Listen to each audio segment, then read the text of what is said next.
म्हणावे. जितेश अंतापूरकर.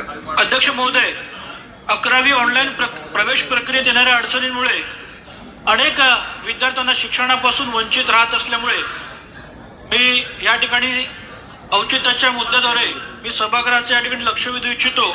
माझ्या देगलूर बिर्डी विधानसभा मतदारसंघात इयत्ता 10वी बोर्डाच्या परीक्षेत उत्तीर्ण होणाऱ्या विद्यार्थ्यांची टक्केवारी जास्त असल्याने तसेच मागील काही वर्षात पॉलिटेक्निक, ITI, नर्सिंग, ॲग्रिकल्चर आदी विद्या शाखांमध्ये पदविका, पदवी व पदव्युत्तर शिक्षण घेऊनही रोजगार न मिळाल्याने सर्वसाधारणतः गरीब व मध्यमवर्गीय विद्यार्थी विद्यार्थिनी कला, वाणिज्य व विज्ञान शाखेत पदवीपर्यंत शिक्षण घेण्यासाठी इयत्ता 11वी ऑनलाईन प्रवेश प्रक्रियेत एकाच वेळी संबंधित वेबसाईटवर अर्ज करत असल्याने ही वेबसाईट स्लो होणे अथवा क्रॅश होण्याचे